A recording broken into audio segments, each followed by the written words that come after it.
Hey there, I'm Ron Pereira of Gemba Academy, and I'd like to welcome you to this first module of our 5S course. Well, by the end of this module, you'll know what 5S is and why it's so important no matter what type of industry you work in. And finally, you'll know where the original concepts of 5S started. And as a small hint, it doesn't seem to be Japan like so many think it to be.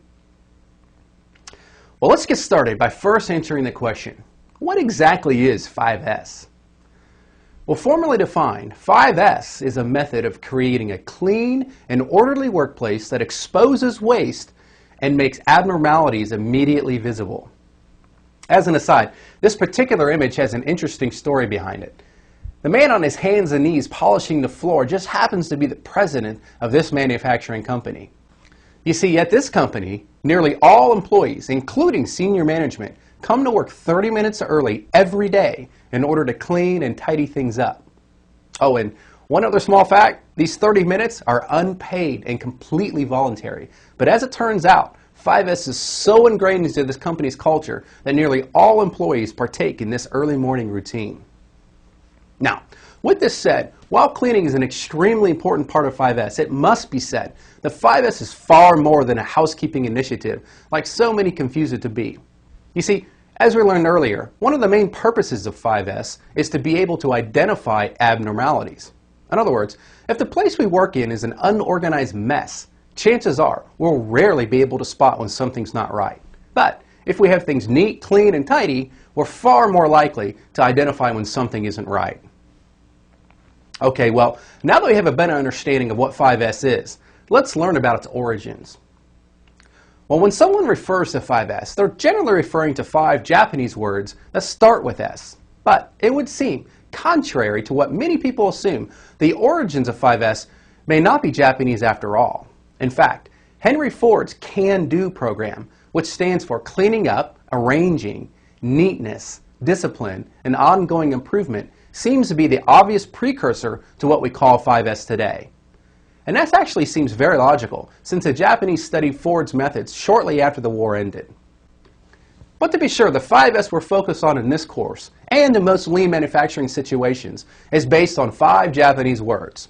They are seri, which is commonly translated as sort, seiton, which means to straighten, seiso, which means to sweep or shine, seiketsu, which actually means to sanitize, but is most commonly referred to as standardized today.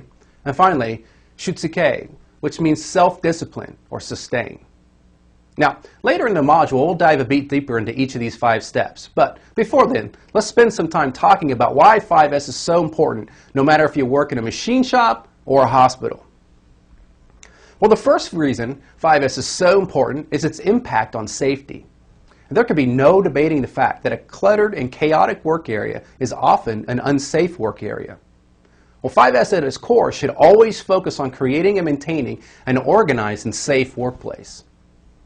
The second reason 5S is so important is that it helps us identify and eliminate waste, or muda. Now, most people are amazed at how much more productive they are once their work area is decluttered, cleaned, and organized. Again, these people I'm referring to could be a machine shop operator, or an accountant who sits behind a desk all day, or even a nurse who works 12 long hours each night and just wants things to be in their place when they need them. The third reason 5S is so beneficial is the fact that it's low cost and very high impact. You don't need to spend a lot of money to improve 5S. In fact, you could very well make some money if you sell items you no longer use or need.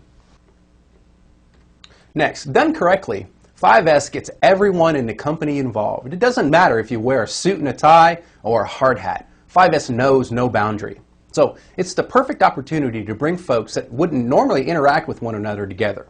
To be sure, this type of collaboration makes companies much stronger. Another reason 5S is so important is the simple fact that adherence to standards is a key to Kaizen.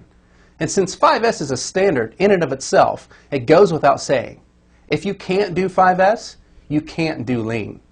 In fact, 5S is a key building block for most of the lean tools and concepts used today, such as one-piece flow, total productive maintenance, and single-minute exchange of dies.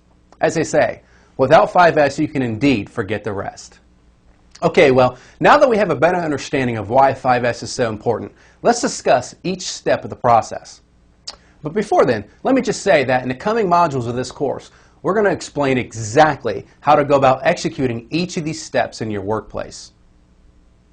Well, the first step is sort. This step basically challenges us to get rid of the things we don't need or use. Now, this can be a very hard step for some people since they like to keep everything they've ever come in contact with. But this type of hoarding attitude only leads to clutter and disorganization. So, if we don't need it, we need to get rid of it. Well, to help facilitate the sort process, Lean practitioners often use red tags, similar to the one shown in this picture. Well, rest assured, we'll be covering everything you need to know about red tagging in a coming module, since while it's not a complicated concept, there are many traps that you need to know about.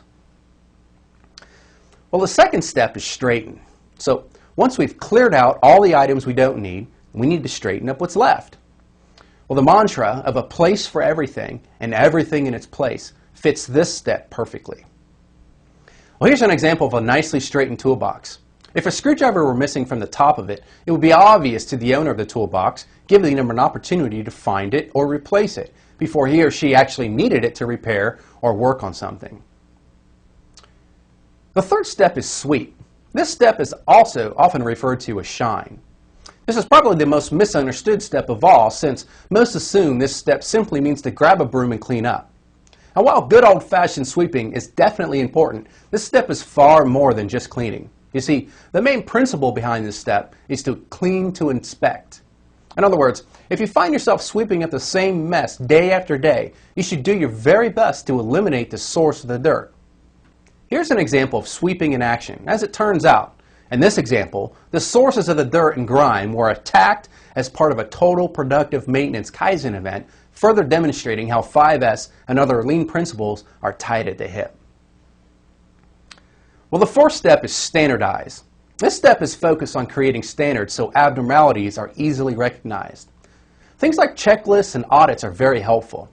Also, some companies even engage in corporate 5S competitions where the monthly winner gets to hold the local 5S trophy for the month, while the last place team gets the opportunity to partake in a brown bag lunch with the general manager of the facility as they explain their plan to improve.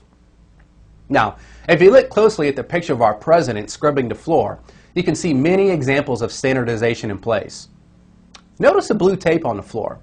This is used to ensure the tables are put back into the correct location. Also, look at the sign under the mirror. Since this particular plant is in Japan, it's customary to remove your street shoes. As such, they've made it pretty clear where your shoes are supposed to be placed. Now, if you happen to be watching this video with a group, I'd like to welcome you to pause the video in order to discuss what you see in this picture. Do you think this level of standardization would work in your company? You might want to take some time and discuss this as a group. All right, well, finally, the last step of the process is self-discipline.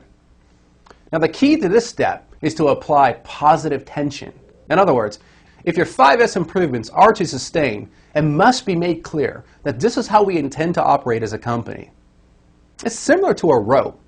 If a rope is pulled tightly and someone comes along and tugs on it, we get an immediate response. However, if the rope is loose and we pull on it, we may not realize it as quickly. So this really gets back to being able to identify abnormalities. With positive tension, we can identify issues immediately. With loose or no tension, we don't. All right, well, this wraps up this 5S overview module. Obviously, we've only skimmed the topic of 5S in this video, but rest assured, by the end of this course, you and your organization will know exactly how to deploy 5S throughout your company, no matter what type of industry you work in. Well, throughout this course, we're going to take you on a deep dive into topics like red tagging, standardization, visual controls, and much more. Oh, and I almost forgot. You'll also witness me practicing what I preach as I work on bringing a little order and sanity to this little disaster behind me. But until then, on behalf of all of us at Gemba Academy, I'd like to thank you and wish you all the best as you progress on this never-ending journey of continuous improvement.